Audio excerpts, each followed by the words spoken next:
Good day, I'm Stephen McHugh, and this is your JIS News for Tuesday, July 11, 2023. CEO of the National Works Agency, E.G. Hunter, is to provide direct oversight of the South Coast Highway Improvement Project to ensure its timely completion. The NWA executive was given the directive by Prime Minister Andrew Holness following several delays on the project. As part of his mandate, Mr. Hunter is to ensure that the contractor, China Harbour Engineering Company, meets designated targets. In a release from the Office of the Prime Minister, it was revealed that 14 of the 17-kilometre roadway from Harbourview to Yallis that was affected by water main breaks has since been asphalted. Full restoration is expected by August 23, 2023. Prime Minister Andrew Holness highlighted that the government has made substantial investments in St. Thomas and Portland, which would bring comprehensive benefits to the residents. The Prime Minister said the new road network would increase job opportunities, investment, and quality of life for the people of Portland and St. Thomas. Residents of Somerset and Manchester now have access to free potable water following the opening of a water shop in the area. The facility was commissioned on Friday by Minister of Local Government and Community Development Desmond McKenzie. The Somerset facility was constructed at a cost of $21 million and will provide 40,000 gallons of potable water daily to residents. It brings the number of water shops constructed in the parish to 4, the other 3 being in Marley Hill, Belfield and Mile Gully. Minister McKenzie told the residents that newly established water shops are part of the water solution for rural Jamaica. We are now working on a program which I hope later on this year to announce that once we will have concluded the study on that, the same thing like what we did in Chambers Pen in Hanover, where we tie an entire community, 1,500 residents who never had water in their pipes, in their homes.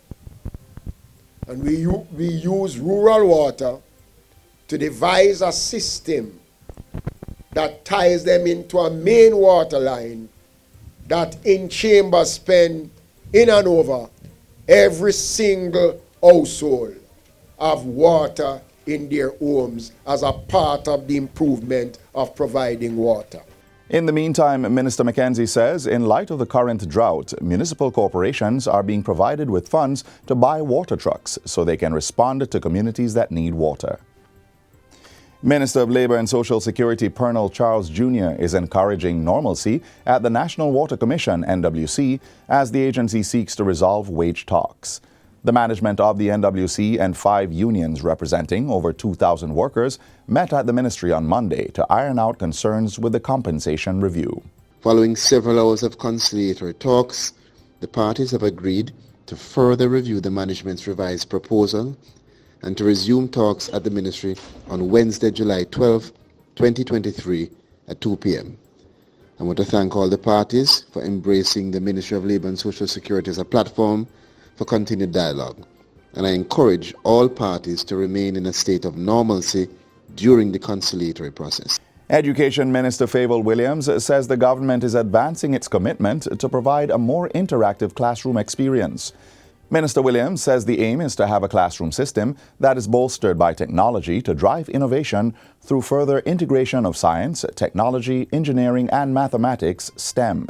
She says the process has begun with the outfitting of IT labs at the secondary and primary levels with state-of-the-art laptops.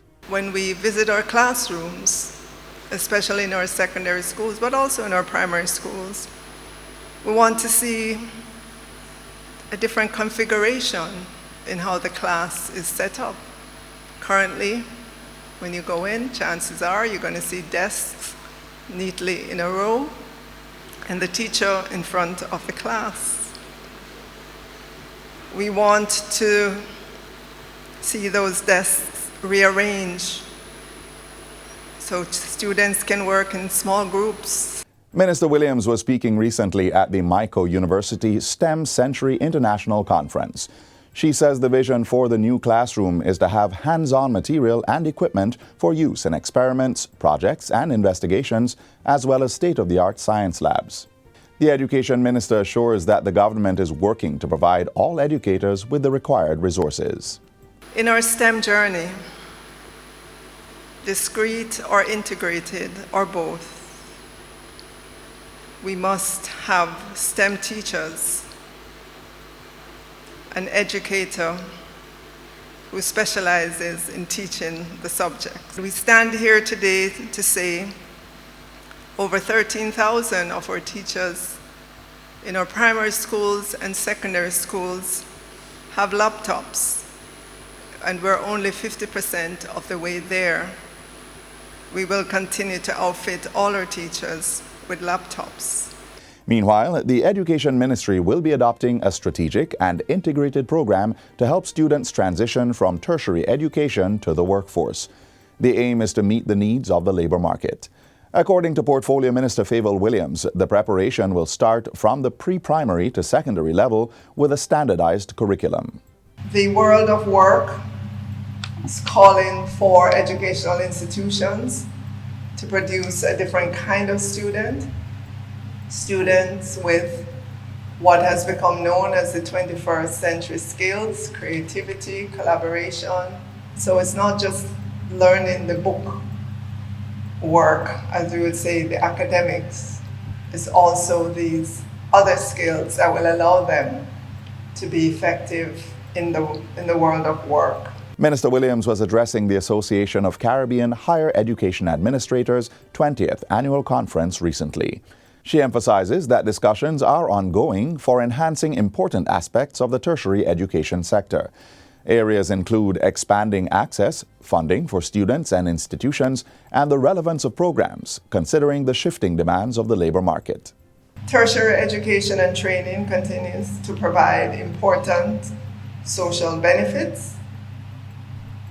We all know it's a wise financial and personal investment, but we also know that education is a sector like any other sector that has to look at itself, to look at the product that it is delivering, and not be afraid to make the changes that are required.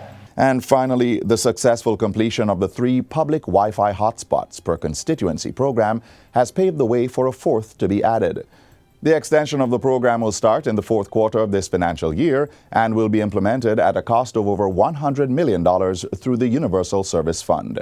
Providing the update recently, Telecommunications Minister Darrell Vaz said through the initial program, all 14 parish capitals received free public Wi-Fi. I am pleased to announce that all 189 sites are currently online, with 166 of them being formally launched across all of these constituencies. Minister Vaz said over $165 million had been spent so far to provide connectivity to schools and public institutions, such as post offices, health centers, and libraries. And that's it for JIS News Today. I'm Stephen McHugh. Thanks for watching.